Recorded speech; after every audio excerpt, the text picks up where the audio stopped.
Hi guys, we are back. Awesome Ukrainians here. Hi, welcome. We're glad to see you again or to appear in front of you. So we finally got together with Ksenia again, and we would like to talk about very interesting topic. What is that to date with Ukrainian or in general Slovak women? And as a result, what is this Ukrainian or Slavic wife? Yes. If you guys interested in this conversation, please stay with us and we'll talk about this more. Yeah, because I think some people might be surprised to hear that we have two pretty distinguishable paradigms of dating, like a matrimonial paradigm, and they are sort of different from the American ones. And I think that it would be right to start from first from the dating aspects of relationship, right? And maybe you will help to elaborate on this topic, but I'll just start saying that in Ukrainian dating, chivalry and courtesy is very welcomed by Ukrainian women, and they have very high expectations about that from men, from guys. Moreover, if the guy would come over to the first date without flowers, pretty much I would guarantee the second date is not going to happen. Mm-hmm. That's for sure. And actually, flowers are in our country. This is not for some very specific festive occasions or events. You can bring them anytime, and it's considered fine, and is like as frequently as you can. It's actually very good. It shows that you are very interested and appreciate this woman.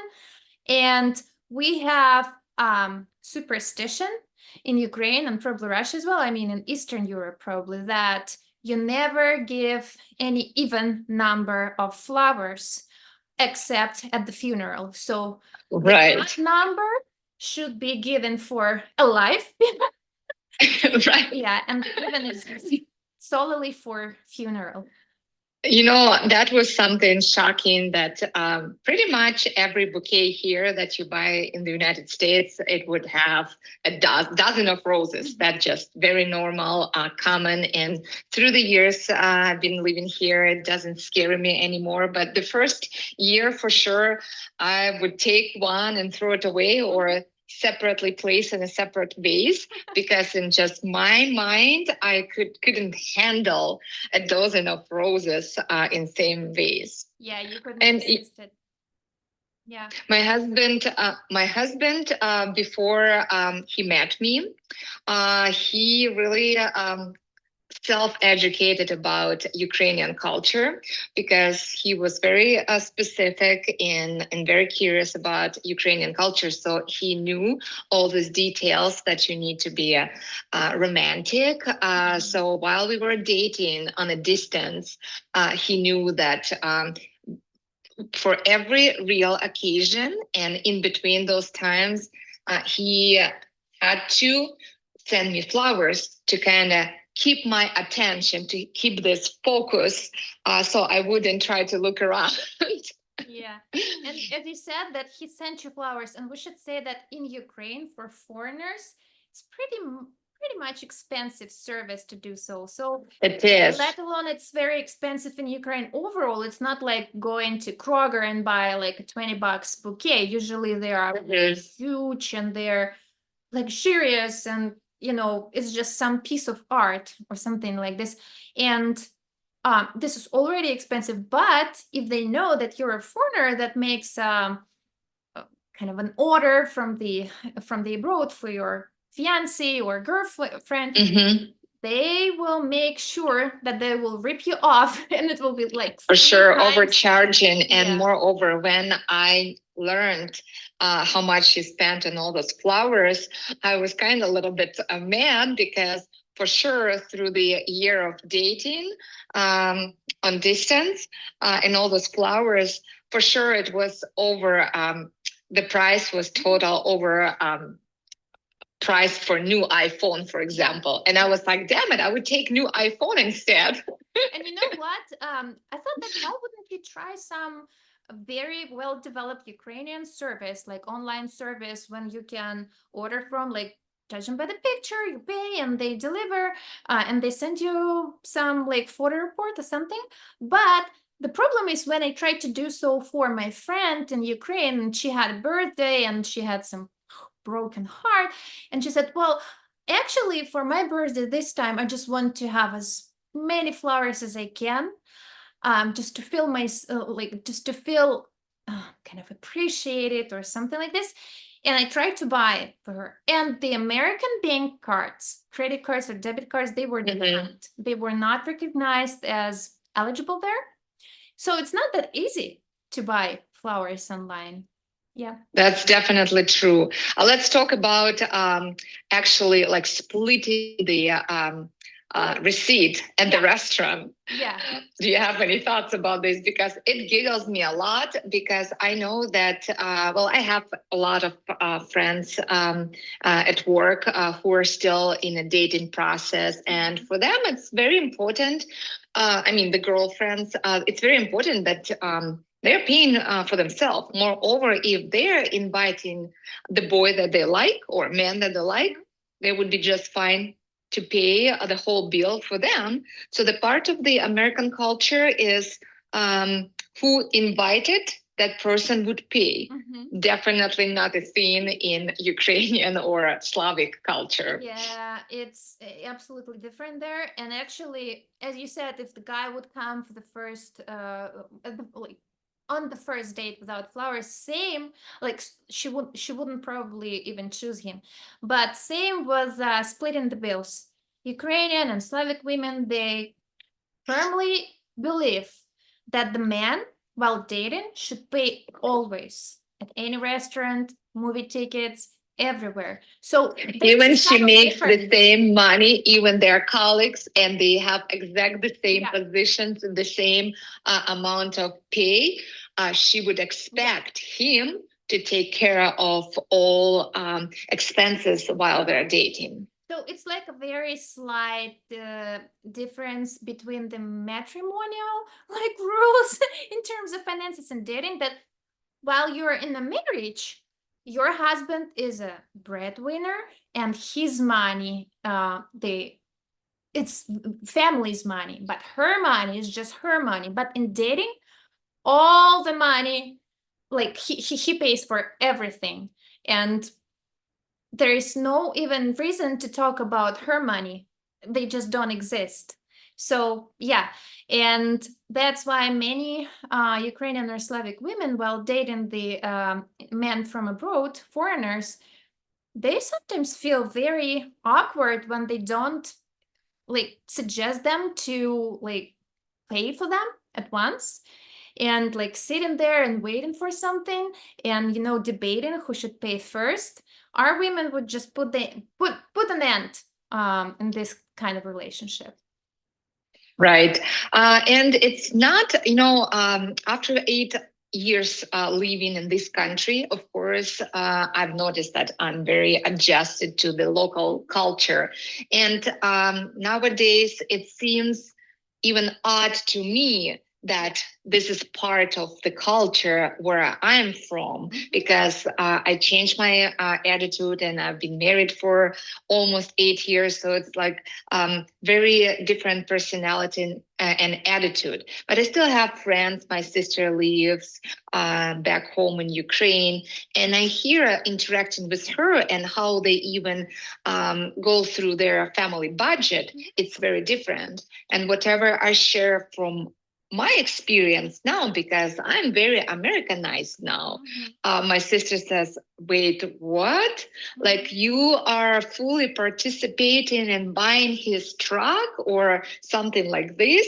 It's not a thing. And we'll talk more about marriage with Ukrainian in a bit, but let's keep going about dating.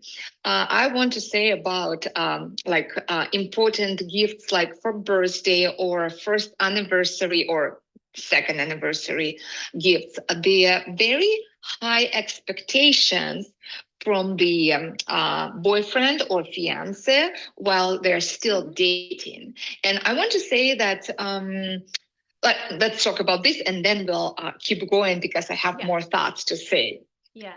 So it's not So about cheap things, right? It's no, jewelry, no. it's perfumes, it's some expensive makeup or cosmetics, maybe some gift Lingerie. cards, lingerie, yeah, or just a gift card to a very expensive place or a very expensive restaurant, or it could be a trip somewhere abroad. Yep, yep. So Ukrainian woman, while dating to a decent man, she's not expecting just lunch at Chocolate the bar. local Yeah.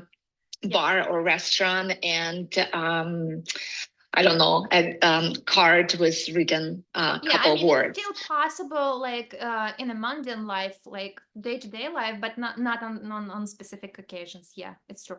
And Right. but we should like put a little bit of remark here that we talk about the average Ukrainian woman or a man, because we understand that some people just don't have means for that, and this is a little bit Right. different. But we're talking about the paradigm, like how is it expected? So when woman doesn't get this, and maybe she is kind of an exception, and and she doesn't even care about such things. But if this is the average woman and she doesn't get this, she feels herself a little bit like, undervalued or unhappy that she couldn't build such a relationship. And it happens. There are so many unhappy women in Ukraine. Right, right. But we're talking And about that. yeah, you're right. I want to emphasize and rephrase exactly what you said, that we are talking about girls like you and me who always had, we have good education. We always carried good jobs, making good money. So we were looking for equal men to ourselves. So that's why we are sharing our thoughts. And of course, if you ask somebody else, they potentially would have a little bit different opinion from based on their experience. Yeah, yeah. So also maybe we should say about chivalry that there is no way the man can just enter the restaurant itself by himself without like opening the door for her first, without opening the door in the car for her to sit, or like exit. How do I say exit the car, or how could I say this? Leave the car. Anyways. Get out. Yeah. So chivalry, like this old-fashioned one, is still a standard in Ukraine during dating. It is. And, I want to say that that's something that I actually was shocked. And again, I think that my husband, and that point, future husband, he was well prepared. Unless I don't know, maybe that was something that he always wanted to be, acting as a gentleman in front of other women. However, that's not that much part of the culture locally, because everybody is very equal. We're just trying to be nice to each other, hold the door, but it's not a big necessity that you would open the door for your woman. Back home in Ukraine, remember this joke that if the man opens the door for you in his own vehicle, it might be two things. Either he has a brand new vehicle or he has a brand new woman. So it's in a dating process, still this honeymoon. But yeah, I mean that we will follow further for marriage and relationships through this. But at this point, through the dating time, yeah, it's very important to overshow all those good manners. And of course, maybe look even better, emphasize on all your good sides while you're dating, while you're kind of hunting and attracting your deer. Unfortunately, often they disappeared after he got the girl, but also which is now kind of eliminating itself in our society, Ukrainian society. But before it was the case, when, for example, you are having some ride in public transportation like subway or bus or trolley, if you are a woman or pregnant woman, or I don't know, old lady, the man who sits there, he would definitely like stand up and let his sit to you. And almost same comes to dating as well. So he will always yield, can I say yield, they sit for you somewhere in public transportation. So You know, Mhm. that's a definitely thing. And the last time when we were back home in Ukraine, my husband, he wasn't sure how to act in a public transportation. And we did use public transportation because that was such an adventure for us, both of us, because I kind of already forgot. And for him, it's like here in the rural area, well, not necessarily rural area, but we live in rural area. Not having a vehicle, it's pretty much not be able to get from point A to point B. That's why people do not use public transportation. I mean, not that's why we don't have it. That's why we don't use it. So anyway, by like pushing his with my elbow, like seeing a woman, so he didn't get lost. He understood what I wanted, and he got up and let this woman sit down. But I'm not sure that I'm not sure how it works here in the metro area. If somewhere in Chicago subway, if men would stand up and let the woman, it doesn't matter if it's a pregnant or old, but a woman to sit down. But I have my personal experience that shocked me, and that happened pretty much 7 years ago when I started my first job as a nurse's aide in the hospital. Right now, it does not shock me. And I even think that, what the hell, that's right. But back that time, I remember this like it was yesterday. I'm entering the locker room. I mean, not locker room, that was a break room where people would take lunches. And we had this long oval table, and about 20 people were eating their lunches, nurses, male, female, and no seats anymore. And I'm standing there with my lunchbox, and I'm just like shocked that none of those guys, um, nobody got up and said, "Hey, Ola, sit down." So it just hurt my feelings so badly. But now, 7 years later, I'm giggling at myself because why the heck they needed to get up? Ola, go and get a chair and sit down. Are you handicapped or what? That's again the point. First, the guy at the restaurant with the girl, he would definitely move the chair for her to sit, and they would bring a chair if it's missing. Actually, the same happens in the offices, in the office spaces in Ukraine, that if you need to move from one room to another and you need to hold your desk and your chair, women would not do that. For that, they have men would just organize in some group and they would move all the furniture to another room. And women are not supposed to lift anything heavy because it was considered that it's bad for her future, like maternity and such things, and for her like health, female health. American women, they're so tough. We are just rolling our sleeves, and we can move this. We can do it. We don't need any man to do this. Yeah, I know. And I say we because I'm like really way more Americanized than I'm Ukrainian. I have Ukrainian heart, but I have American brain. I'm also like doing this lately by myself. And what also I wanted to say that, speaking of pregnant women, it's not about dating, but in Ukraine, it's absolutely okay to see the pregnant woman while people are standing in the line, and this line is long, and it takes like up to an hour to get somewhere, and they say, oh, she's pregnant, let her. So it's easy to cut the line there while you're pregnant, right? Or while you're an old Some person. extra benefits. Yeah, here it's not the case as well. And I saw that even in the public transportation in such huge metropolises, no, metropolitan area, I wanted to say megalopolis. Okay, I cannot pronounce this word. So it's not megapolis like we call it there in our countries, it's megalopolis. So yeah, it's definitely not the case here. So anyways, we probably should like get back to either dating or move to the marriage. So transition between dating and getting married. What I've noticed a big difference.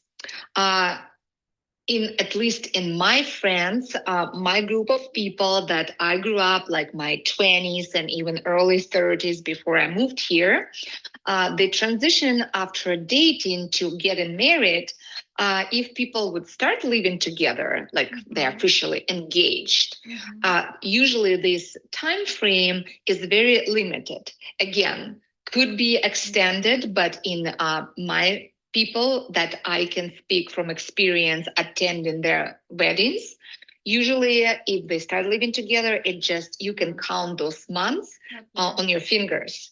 So that's the deal. We got engaged. During the summer, we are getting married. And then while preparing to the wedding, they probably would either start buying certain stuff for the house, or even buying a house or something, planning wedding like it's going to happen. Here in the United States, I've noticed, and again, that's not bad or good. I cannot even justify which option is better. I know certain families that they have been a family. They have been living together, having the same budget, maybe a separate accounts, but having the same budget, potentially even having the same mortgage, but they're not even engaged. So that's very interesting, and it's a big difference in cultures. Do you have any experience like facing stories like this? I wouldn't say so, but I had another point to add here, that the difference between between preparing for the wedding here and there, it also exists, because in our culture, it's usually the future, who is it? Groom, the groom, right? I mean, future husband or the groom, all the expenses for the wedding, almost all, are on his shoulders and his family's. And the bride, yeah, Right. and the bride's expenses, they are like, reduced to the minimum. So he buys rings, he pays for the restaurant, for the host for the wedding that will entertain people, like to rent the space for that, the venue, and what else?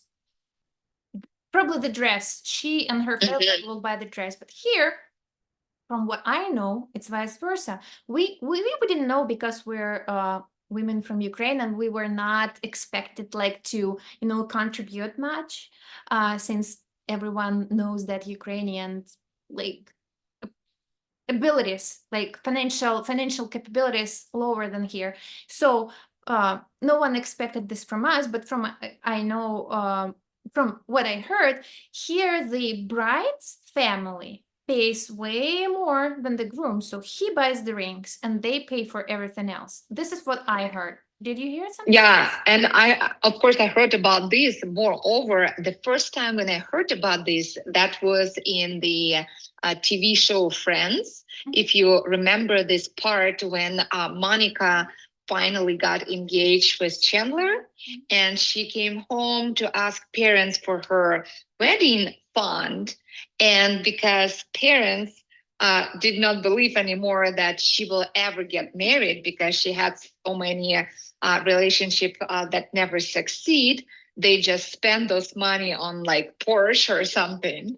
So they just wasted all her fund. So expectations from a bride that parents are getting prepared. And in certain families, of course, family was like, again, average standard middle class family, mom and dad would establish this bride fund. Maybe the girl is still little, or she is starting the college or something like this, or those money will go somehow to her education or future wedding.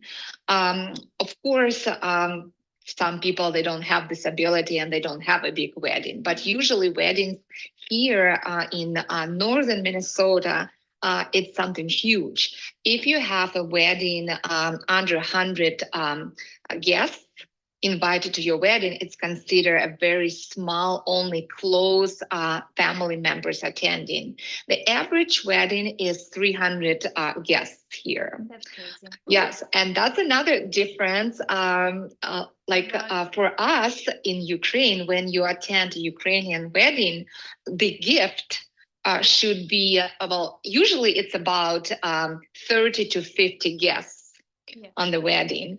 And the gift should be something really valuable. So it should cover, at least should cover the expenses that placed to attend this wedding for the bride and groom, to pay them back. Plus, of course, you want to contribute for something that they want.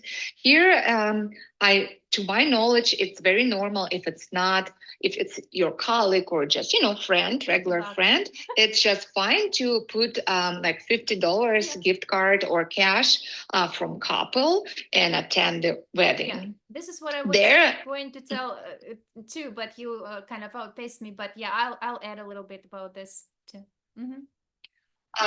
Usually, like after a sleepless night after wedding, how we joke, bride and groom, they were counting money that they received. They sometimes do it right at the table while everyone eats, and they're already like taking all those envelopes under the table. Okay, we approximately estimated that the gifts, the money, usually it's cash. It's not even, so it's not like a wedding list. It's more like cash. Actually, they do something same in Japan or no, Korea. And in Korea, it's even way bigger amounts. But they count and they decide either this covered their expenses for the entire wedding or not. If something close to this, they're like, okay, fine. We're doing fine. So it's kind of like making a wedding in Ukraine. It's like an investment. Okay, we are organizing this big holiday for ourselves and all relatives and friends. And usually, again, it's like somehow between 30 and 50 guests at the wedding. And then after you recalculate the amount of money that you got back, you just understand how big are your dividends. But the expectations at least to cover all expenses. Here, I cannot even imagine how if expectations about $50, so $25 per person to gift, it's not enough at all to cover all the expenses. So my friend who had been living before that happened, she had been living here for over 16 years or something like this. And she's a lawyer. So she had lots of like attorneys as friends and such.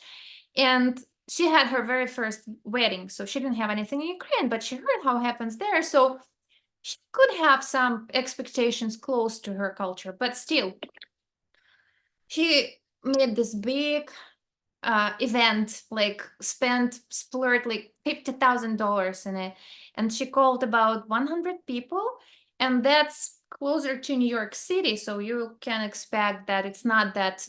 I mean, it's not supposed to be 300 people or something like this, and she was so surprised. She was shocked that people, her partners and colleagues, they brought like $25 per person. The attorneys, people with one of the highest incomes in the country, and she was not even shocked. She was just couldn't believe that it's happening. It's like, oh, it's outrageous. Yeah. So I can understand. This is a huge. I want to say because something, because I feel that if American men are watching us right now, they're like, oh my God, who would even deal with those Ukrainians? They're so picky, they're so needy, they need all this, they need that, they need so much flowers, attention, blah, blah, blah. Well, I want to say something that just popped up in my head. When doesn't matter, is it Ukrainian men proposing to Ukrainian women, or it's any other foreigners, like my husband when he proposed to me, my expectation to the proposal ring or engagement ring was somewhere over here compared to I cannot even like put my hand higher how high expectations are for American women to this ring. And in general, it's not that, like lately, probably for the last few years, it's kind of more trying to get in the, practicum, this culture in Ukraine too. Here is an engagement ring for you, but still, if you got an engagement, and we are not talking about rich people, we are talking about the average people like you and me, uh, expectations would be, in best case, maybe half of the carrot, maybe, maybe less. And that would be like, wow, everybody was like, oh my God, show me, congratulations. Here is. Yeah, I just wanted to say that we don't even have this type of engagement rings like Yeah, installed, right? it's like more lately, maybe for the last few years when it started introducing. Usually, Yeah, usually just a wedding band. That's it. Yeah. And like 10 years ago, when I was there, when I wasn't dating with my husband, all my friends, they just had wedding bands. That's it. You're right. Here, that's an expectation. If especially what I see, the engagement rings that girls now, like this year, last year, it just either I am like something is wrong with my eyes, but it's huge. It's not even a carat. It's like 1.5 to 2 carats. I am not even sure how it's possible. Maybe the guy needs to sell their kidney to afford this. I don't know, or they're taking a loan, or they're saving through the whole dating time to afford this ring. Otherwise, if like just every single girl that I work and they just engaged lately, it's at least 1.5 carat. Yeah, so I cannot even. Right? It's a bargain. Either you invest in the dating phase and then you save on the ring. Yeah. So you should calculate, okay, what is more profitable to me? Exactly. So it's the thing that either you're just like making little payments, investing in future while you're dating, or you're just buying the ring. Yeah. Either one. I recall the actual one point you said, did you hear the stories about being like engaged for years instead of months? Actually, in Europe, it's a normal case to be not even engaged or married, but to live over 15 years together, having kids like teenagers and still not being married. And it's okay. Maybe it's from the legal standpoint, more practical and reasonable. I don't know. But that's absolutely fine. People don't get ashamed or reproached by the society living like this. It's not the case with Ukraine, but in Europe, yes. And what I was going to say, that the matter of the marital age is also very different. It's changing lately, like in the new generation in Ukraine, or maybe for us it was a little bit different too. But before, being 20 years old for a guy and 18 years old for a girl, it was the perfect marital age. And if she didn't give a birth before 22, she was considered like, I don't even know how to translate it, too old to like give a geriatric pregnancy. Pregnancy. That's correct. Yeah. How offensive, right? Not 22, okay, not 22, 25. Yeah, 25. Yeah.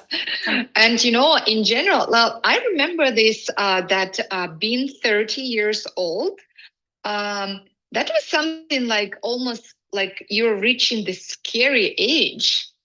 That okay, you're like almost to the point that you have to lie that you're still 29, 29 and another like 48 months or something. Keep staying 29. Otherwise, it's like a stigma. If you're not married before 30, it's like you will never get married. I don't know. It's so ridiculous right now, being 38, almost 39 years old. I think I still feel like I'm a baby. Yeah. And here the age, it's like it doesn't matter. You're 50, you can go and date and get engaged and wear a white dress. Yeah, I know. And it was a little bit different, like probably a couple generations back here, but still, and in our country, it's probably moving closer to 27, 28, like till you should marry before you're 30 probably, or something like that. Yeah. Attract your old Mhm. sister, and they can just write you off the balance and say, well, this is not the liquid material. I mean, this is not the relevant material on the marital market anymore. And I just remember I was 22, and my grandma, my dad's mom, she was nagging me.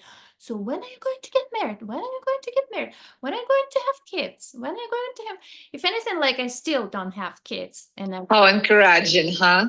yeah. That actually goes, yeah, even not from the male population, all this like stigma and like kind of regulation that was coming from the older female population, from moms, grandmas, aunties, and all this stuff. Because but to be like, to be fair, we should just recognize that they were concerned because men would neglect. They wouldn't say anything, but they would neglect you. So yeah, Probably, they don't want you probably. to end up in some unhappy place that they can be alone till the end of your life. So that's why I really appreciate the American culture, that they don't put these limits and In age. yeah. Nope. I have a friend at work. I want to say that she is mid 60s, and she just got a new boyfriend. And when she was talking about this, I was just, like clapping her like inside my mind, because that gives me just like, I'm so proud of women that they are living their best life and not saying, okay, I'm over a certain age and I'm not like qualified for a happy life.